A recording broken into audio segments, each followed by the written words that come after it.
Le seul capable de calmer le bébé millionnaire s'est avéré être celui auquel personne ne s'attendait. La nouvelle femme de ménage.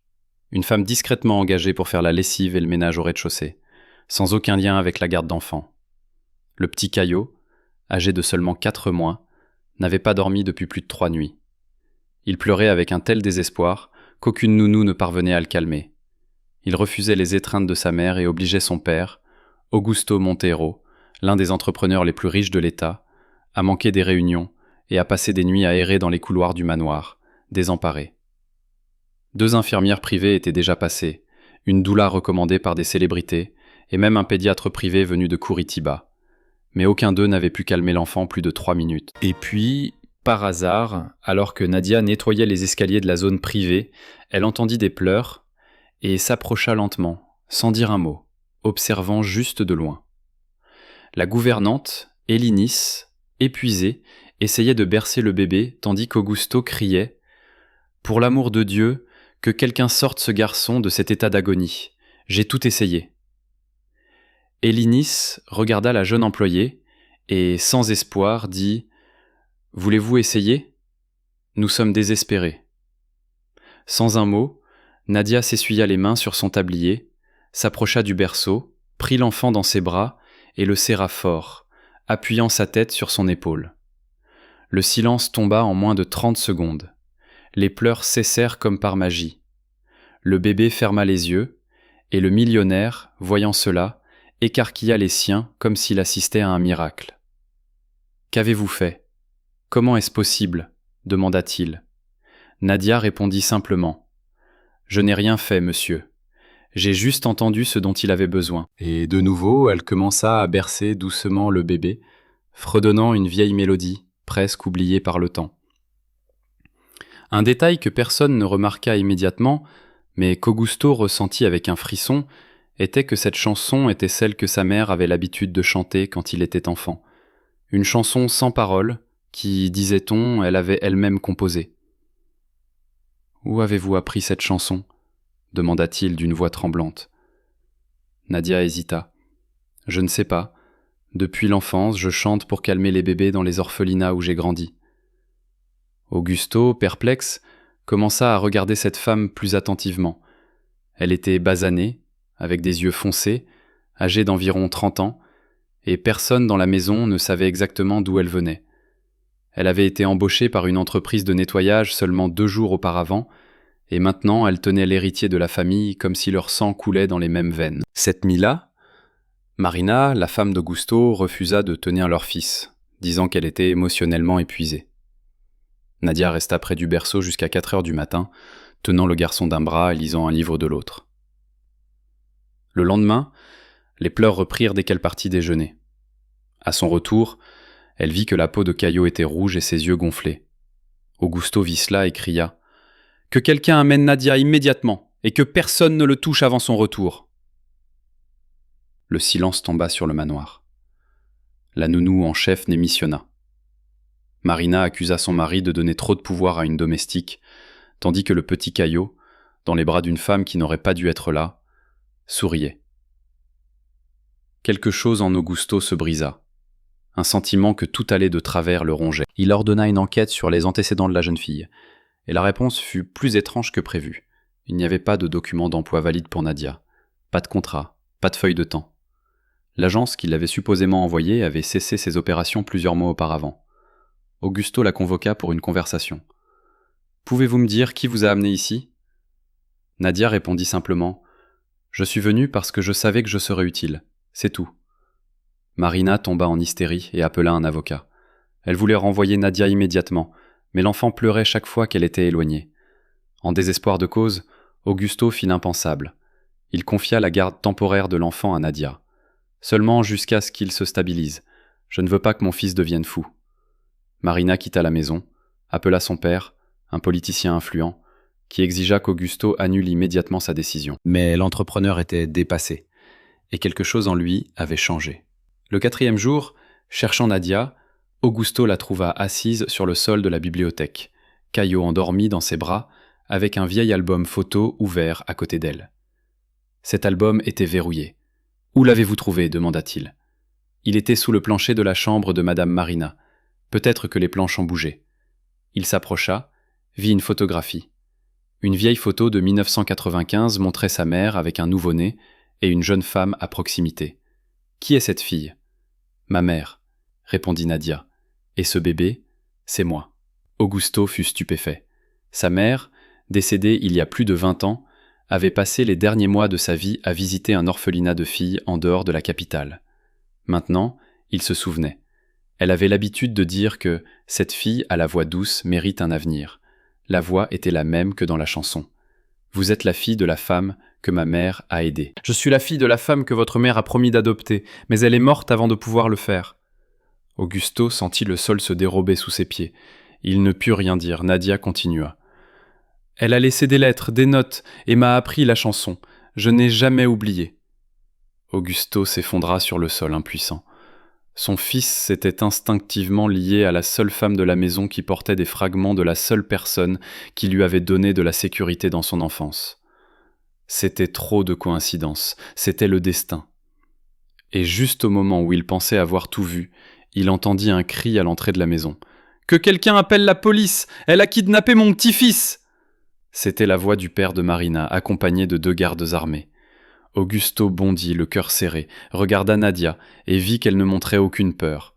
Elle serra Caio fort, comme si elle savait que ce moment viendrait. Augusto courut à la porte, mais en l'ouvrant, il vit les gardes pointer leurs armes vers la pièce et le père de Marina dire « Cette femme ne partira pas d'ici avec cet enfant. Soit vous la mettez à la porte, soit je le ferai. » Le son de la menace résonnait encore dans la pièce quand Augusto claqua violemment la porte d'entrée et regarda son beau-père avec un regard que personne n'avait jamais vu auparavant. « Vous ne la toucherez pas, ni mon fils. » Son beau-père, surpris, tenta de rester calme. « Cette femme a envahi votre maison, s'est fait passer pour une employée et utilise maintenant cet enfant pour rester ici. C'est un enlèvement, Augusto. Si vous ne faites rien, j'appellerai moi-même la police. » Nadia resta assise sur le sol, Caio endormi dans ses bras, comme si le chaos environnant ne la concernait pas.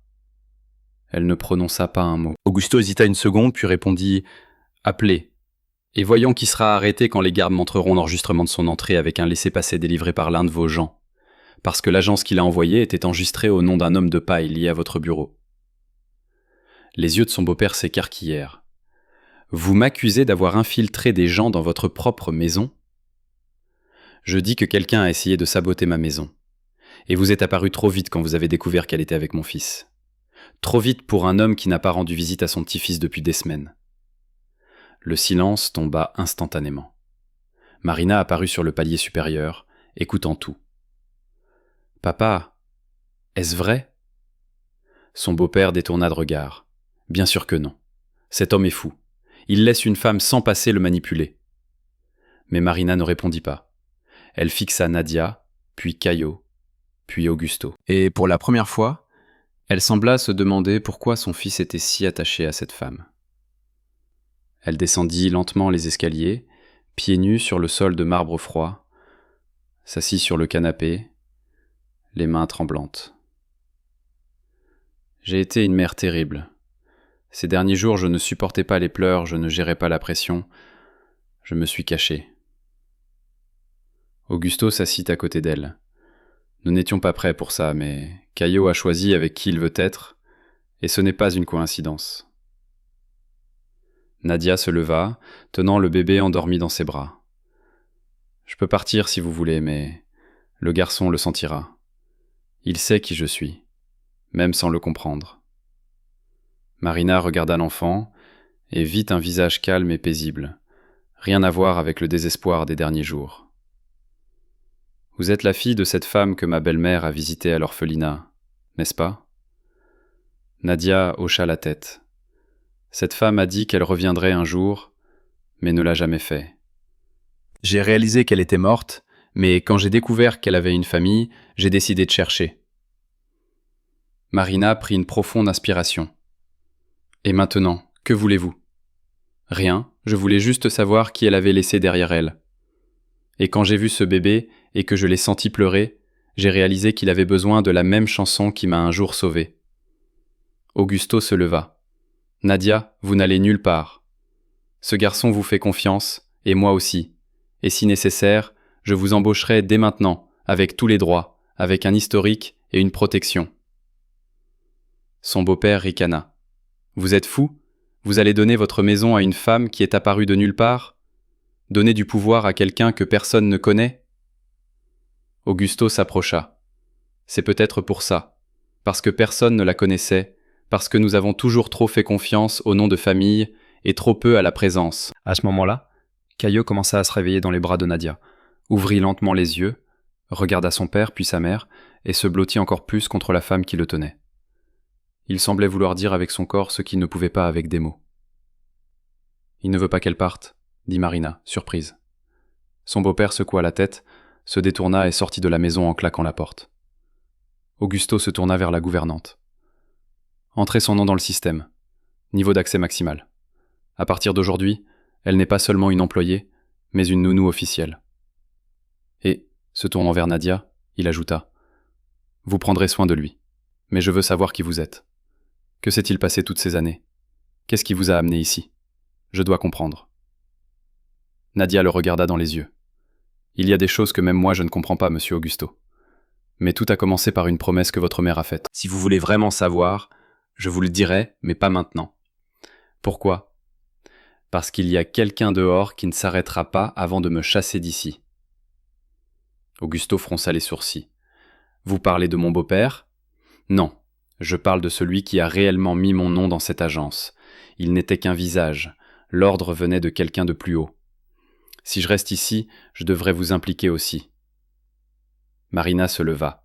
« Vous dites que notre maison a été infiltrée par quelqu'un qui veut notre fils ? » ?»« Pas seulement votre fils, » répondit Nadia. « Ils veulent la structure, ils veulent ce que cette famille représente. Si vous me laissez rester, vous devez être préparé à ce qui va suivre. » Augusto regarda sa femme, puis le bébé, puis la femme qui tenait le garçon comme s'il était sa chair et son sang.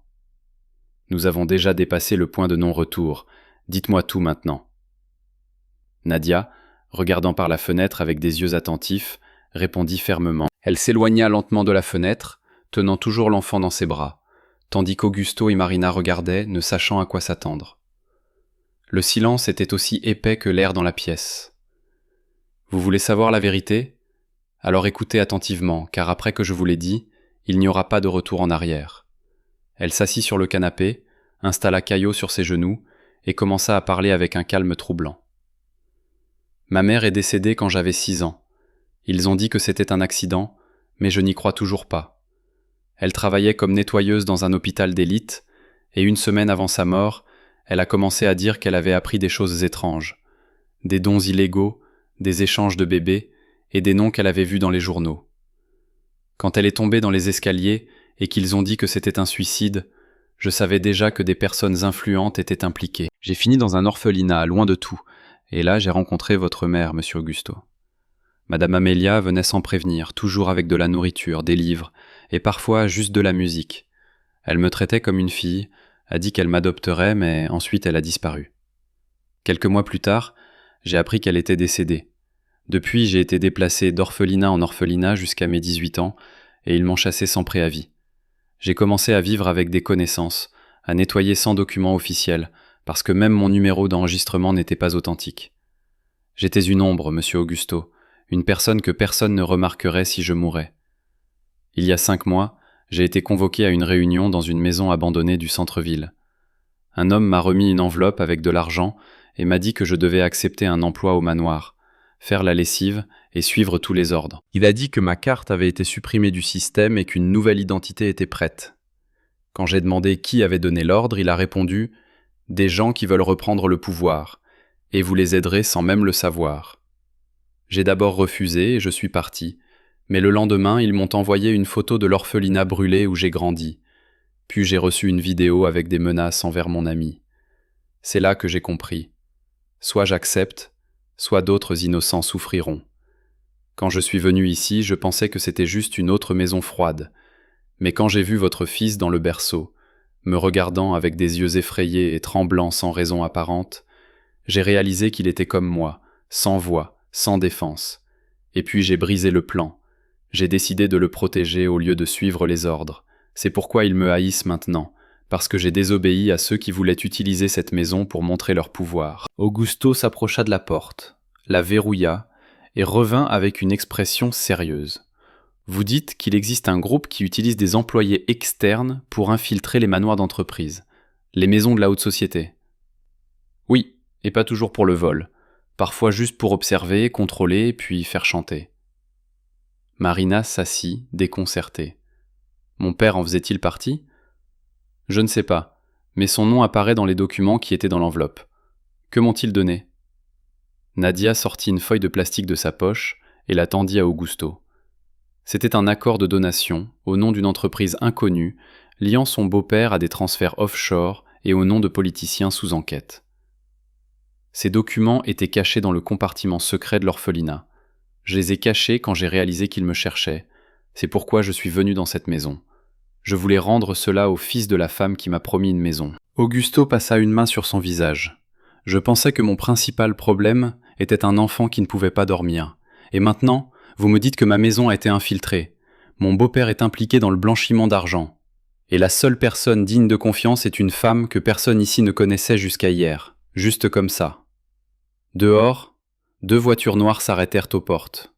Marina regarda la caméra et dit « Ce n'est pas la police, c'est la sécurité privée. » Augusto regarda Nadia. « Ils savent que vous avez parlé ?»« Ils savent. Si quelque chose vous arrive, ils s'en prendront à l'enfant, car ce qui est en jeu n'est pas seulement l'argent, mais le nom de famille Montero. L'avenir de cet enfant en tant qu'héritier de ce qu'ils ont perdu. Ils le veulent ailleurs, sous une influence différente, et s'ils ne peuvent pas l'obtenir, ils essaieront de détruire tout ce qui reste. » Augusto regarda sa femme. Marina décrocha silencieusement son téléphone et commença à enregistrer. Non, date, tout. Parlez Nadia, vous allez le dire maintenant et je vais le sauvegarder sur les serveurs internationaux de ma famille. S'ils viennent vous chercher, j'aurai de quoi les contrer. Nadia hocha la tête. Tout a commencé en 1998 avec un groupe appelé la Confrérie Bleue. Mais avant qu'elle ne puisse continuer, un bruit vint de l'arrière de la maison. L'une des fenêtres de la cuisine se brisa. Augusto se leva, alla au coffre-fort, en sortit une arme héritée de son père et dit « Maintenant, il ne s'agit plus de l'enfant, mais de ce qu'ils ont essayé de cacher derrière les pleurs que personne ne voulait entendre. » Le verre de la cuisine craquait encore sur le sol quand Augusto ferma tous les rideaux de la maison, verrouilla les portes et demanda à Nadia de monter avec l'enfant dans la pièce la plus protégée, lambrissée de bois massif, située au centre du manoir et sans fenêtre donnant sur l'extérieur. Marina monta avec eux, tenant un ordinateur portable avec les enregistrements récemment effectués. Augusto ouvrit de nouveau le coffre-fort, mais, cette fois, il ne sortit pas seulement l'arme de son père. Il sortit une enveloppe scellée qu'il n'avait jamais ouverte. Elle y était rangée depuis la mort de sa mère. Sur l'enveloppe, manuscrit, il était écrit « Pour toi, quand tu deviendras père ». Son cœur battit plus vite. Il brisa le sceau. À l'intérieur se trouvaient 3 feuilles pliées. C'était une lettre écrite par sa mère 2 mois avant sa mort. Le texte indiquait que, par le passé, elle avait essayé d'adopter une fille de l'orphelinat de Sœur Lucia, mais en avait été empêchée par des pressions et des menaces extérieures qui lui firent craindre de mettre sa famille en danger. Il y était également dit qu'elle avait reçu des avertissements selon lesquels, si elle insistait pour donner à l'enfant le nom de famille Montero, elle serait publiquement déshonorée. Sa mère abandonna l'adoption mais continua à visiter secrètement la fille, lui apportant des vêtements, des livres et la seule chanson qu'elle avait composée elle-même pour maintenir un lien. La chanson était la même que Nadia chantait. Augusto sentit sa gorge se serrer. Le nom de l'enfant mentionné dans la lettre était exactement le même que celui de la femme qui s'occupait maintenant de son fils. La lettre se terminait par ces mots. « Si jamais tu rencontres cette fille à l'âge adulte et qu'elle est à tes côtés, ne la rejette pas. Elle est le seul pont entre ce que j'étais et ce que tu peux encore devenir. » Augusto fixa la feuille comme si elle brûlait dans ses mains. Un cri fit entendu de l'étage. « Quelqu'un dans le jardin latéral !» dit Marina, regardant par les caméras internes. Augusto monta en courant. Vit 3 hommes cagoulés qui tournaient autour de l'arrière du manoir avec des lampes de poche et un objet ressemblant à un pied de biche.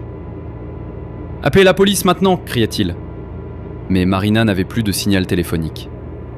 Internet avait été déconnecté plusieurs minutes auparavant.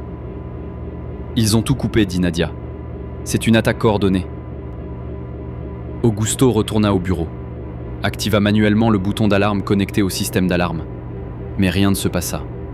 Le système ne fonctionnait pas. Il avait été désactivé de l'intérieur. « Quelqu'un est dans la maison !» s'exclama Marina les yeux écarquillés. La seule employée qui n'était pas apparue depuis la nuit dernière était la cuisinière de nuit, Sylvinia. Augusto prit son arme et descendit à la buanderie. La porte était entr'ouverte. La vaisselle était lavée, mais la cuisinière était partie.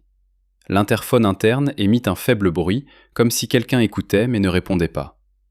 Il s'approcha, appuya sur le bouton et dit « Si vous êtes toujours là, sachez que l'enfant est protégé, et si vous touchez l'un de nous, vous le paierez de votre vie. » Il n'y eut pas de réponse, seulement du bruit statique.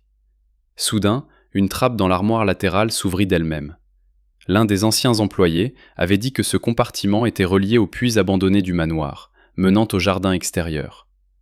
Augusto entra avec une lampe de poche attachée à son arme. Descendant les étroites marches en pierre, il entendit des pas rapides et vit une ombre courir dans le tunnel. Il tira vers le haut pour l'effrayer. L'ombre s'arrêta. Une voix féminine répondit. « Vous ne voudrez pas me tuer, Augusto, parce que je sais qui a ordonné la chasse contre vous. » C'était Sylvinia la cuisinière, ou qui que ce soit qui se faisait passer pour elle. « Qui vous a envoyé ?» demanda Augusto, tyran. « La même qui a détruit votre mère pour avoir essayé d'adopter un enfant en dehors de la norme. La même qui a financé des entreprises avec de l'argent sale pour garder la famille Montero sous contrôle. Vous parlez du beau-père de Marina ? Je parle de quelqu'un au-dessus de lui, qui a créé la confrérie bleue. » Augusto baissa son arme. « Cette organisation est réelle, et elle est bien plus réelle que vous ne le pensez. Et cet enfant, votre fils, est la clé de quelque chose de plus grand, parce que son sang porte la fusion de deux lignées qui n'étaient jamais censées se croiser. Et si vous permettez à cette femme de s'occuper de lui, tout le plan s'effondrera. » Augusto remonta les escaliers. Sylvinia ne le suivit pas. Quand il atteignit l'étage supérieur, il vit Nadia avec l'enfant dans ses bras et Marina tapant sur un autre ordinateur portable. « J'essaie de restaurer Internet via un modem externe. Si ça marche, je pourrais envoyer l'enregistrement de la confession de Sylvinia au serveur externe de notre holding. Elle a confirmé que quelqu'un utilise l'enfant dans un but plus élevé, que Caio est plus qu'un héritier. » « C'est une fusion dangereuse, dit Nadia, parce que son sang porte un empire et le mien une mémoire. Ensemble, nous sommes tout ce qu'il voulait garder séparés. » Augusto, pour la première fois depuis des semaines, prit l'enfant dans ses bras et sentit un frisson parcourir tout son corps. Il n'est pas seulement mon fils. Il est tout ce qui reste de ce qu'ils ont essayé d'effacer. Un fracas retentit de la buanderie. Les portes arrière s'ouvraient. Marina cria « Ils s'introduisent! Il n'y a plus de temps !» Augusto regarda Nadia et demanda « Pouvez-vous sortir d'ici avec lui en toute sécurité ?» Elle hocha la tête. « Mais j'ai besoin que vous me fassiez confiance à 100%. » Marina cria « Pensez-vous que nous ne vous faisons pas confiance ? Prenez-le, mais promettez que vous me ramènerez mon fils. » Nadia serra Caio plus fort. « Je ne vais pas seulement le ramener. Je vais détruire ceux qui ont essayé d'effacer son histoire. » Alors que Nadia traversait le côté du manoir, avec Caio attaché à son corps avec un drap plié, les portes arrière étaient déjà ouvertes, et deux hommes cagoulés traversaient la cuisine vers la pièce centrale où Marina essayait de tromper le système de surveillance en montrant des enregistrements faits plusieurs heures auparavant. Augusto se tenait près des escaliers, son arme prête, préparé à tirer, mais ses pensées étaient partagées entre la défense de la maison et la garantie de l'évasion de Nadia avec l'enfant. La route d'évasion avait été planifiée en moins de 5 minutes. Sortir par la buanderie, franchir la clôture extérieure à l'aide d'une échelle auxiliaire et traverser le jardin arrière, où le vieux jardinier, Osilio, un homme de 60 ans avec une surdité partielle, avait laissé le portail déverrouillé sur les instructions d'Augusto. Mais en tournant le coin, Nadia sentit son pied s'enfoncer dans le gravier et entendit un déclic métallique d'en bas. Elle s'arrêta. L'un des hommes, sur un talkie-walkie, caché dans les buissons, cria « Allez, attrapez-la maintenant !» Elle se jeta au sol, protégeant l'enfant avec son corps. D'en dessous, un filet de protection avec des capteurs de proximité émergea. C'était un piège pré-préparé. Nadia s'emmêla dans le filet métallique, mais avant qu'il ne puisse la saisir, Osilio apparut avec une machette et cria Sortez de mon jardin, scélérats !» Les hommes hésitèrent, surpris par la réaction du vieil homme. Il balança la machette en l'air, frappa le filet et coupa l'une des cordes principales. Nadia se libéra et courut avec l'enfant dans ses bras, tandis qu'Augusto criait de la fenêtre. « Allez directement au vieux bunker de l'administration, code 1427. » Elle savait où il se trouvait. Sur le plan du premier étage du manoir, il y avait une porte souterraine avec un verrou biométrique que seul Augusto utilisait. Mais il avait ajouté l'empreinte digitale de Nadia au système plusieurs heures auparavant. En plaçant sa main sur le lecteur, la porte s'ouvrit, et elle descendit 16 marches en béton dans une chambre protégée par 2 portes renforcées. À l'intérieur se trouvaient des boîtes de documents, 3 ordinateurs portables scellés, des valises avec de vieux disques durs et des dossiers avec le blason de la famille Montero. Nadia plaça Caio sur un matelas et commença à transférer les enregistrements avec la confession vidéo de Silvinia vers les serveurs de la fondation Santa Elias, une organisation à but non lucratif liée à d'anciens employés de l'Empire Montero qui avaient été licenciés après des enquêtes internes. Marina avait secrètement fourni l'accès à ses contacts, sachant que c'était le seul moyen de garantir que l'information quitte la maison. Pendant ce temps, Augusto retenait les assaillants avec des tirs de sommation, les forçant à battre en retraite. L'un d'eux cria « Vous faites ça à cause d'une femme qui n'a pas sa place ici. » Augusto répondit « Elle a plus de droits dans cette maison que vous dans la vie. » Les envahisseurs reculèrent, mais laissèrent un appareil activé dans le coin de la pièce, un brouilleur de signal, empêchant toute transmission de données. Dans le bunker souterrain, Nadia vit la connexion disparaître. « Ils ont tout coupé !» Elle essaya de la restaurer via un routeur de secours. Rien. Elle regarda le bébé qui dormait paisiblement et dit « Tu grandiras en connaissant la vérité, même si je dois tout brûler pour ça. » Elle retourna au panneau, activa le mode sécurisé hors ligne et commença à copier physiquement les fichiers sur 2 disques durs externes. Cela prit 8 minutes. Beaucoup de choses pouvaient changer pendant ce temps. Dehors, la police arriva enfin, alertée par Osilio, qui s'était échappé par l'entrée principale et avait demandé de l'aide dans un magasin voisin. Les hommes armés tentèrent de s'échapper par l'arrière-cour, mais furent interceptés. L'un d'eux, alors qu'il était détenu, cria « Vous n'avez aucune idée de qui est derrière tout ça ?» Et l'officier de police répondit « Peut-être pas, mais maintenant, ils ont un nom, un visage et une affaire. » Augusto sortit par la porte d'entrée les mains levées, rendit son arme et montra les documents trouvés dans la lettre de sa mère. Marina apparut juste derrière lui avec un ordinateur portable dans les mains. « Il y a des vidéos, de l'audio, des listes de paiement, tout est sauvegardé. » Dans le bunker, Nadia terminait de copier les fichiers lorsqu'elle remarqua une lumière rouge clignotante dans le coin de la pièce. Un capteur de mouvement caché s'était activé. « Quelqu'un d'autre ici ?» murmura-t-elle, prit Caio dans ses bras et se pressa contre le mur. Elle entendit une respiration proche, une voix masculine rauque. « Nous vous avions prévenu de ne pas vous mêler de ce qui vous dépasse. » Elle répondit sans hésitation. « Je ne joue pas avec l'impossible. Vous avez sous-estimé la seule personne qui l'écoute. » Et avant qu'il ne puisse réagir, elle appuya sur le bouton d'alarme interne du bunker, déclenchant un confinement d'urgence. La porte d'acier descendit, piégeant l'attaquant à l'extérieur et la scellant à l'intérieur, avec l'enfant et les fichiers. Marina regarda tout via la caméra. « Elle est en sécurité. Ils ne peuvent plus entrer. » Augusto se tourna vers l'enquêteur. « Maintenant, vous devez écouter rapidement ce qu'elle a à dire. » Dans le bunker souterrain du manoir, enfermé avec Caio et 2 disques durs contenant des informations capables de faire tomber un réseau d'hommes d'affaires et de politiciens influents, Nadia était attentive au moindre bruit. Son corps se tenait entre l'enfant et la porte d'acier renforcée. La caméra de sécurité interne scintillait par intermittence, mais continuait d'enregistrer. Elle parla doucement, enregistrant tout en temps réel sur le serveur d'urgence de l'ONG Santa Elias, activé par une puce satellite cachée dans l'ourlet de sa blouse. « Mon nom est Nadia Amelia. Je suis la fille de Luana Vieira, décédée en 1998 après avoir signalé des opérations suspectes à l'hôpital Santa Dulce. J'ai grandi à l'orphelinat de Sœur Lucia, où j'ai rencontré Madame Amelia Montero, la mère de l'actuel propriétaire de cette maison. Elle a promis de m'adopter, mais est morte avant de pouvoir le faire. Des années plus tard, j'ai été recruté par des agents connectés à un réseau souterrain de contrôle de propriété. J'ai accepté le travail, mais en rencontrant le fils de cette femme, j'ai réalisé que c'était ma chance de tout changer.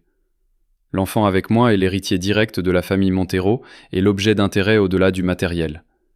Ils veulent un nom, ils veulent un symbole, mais ils ne l'auront pas. Dehors, Augusto remit personnellement des documents à l'enquêteur en charge de l'opération. Voici la preuve liant mon beau-père à un réseau privé de manipulation de propriété avec des ramifications dans 5 États. Vous ne trouverez pas toutes les preuves dans le système officiel. Elles sont cachées là, dans le coffre-fort de ma mère. L'enquêteur demanda des renforts. Des agents sont en route pour scanner les matériaux et assurer la sécurité de l'employé et de l'enfant.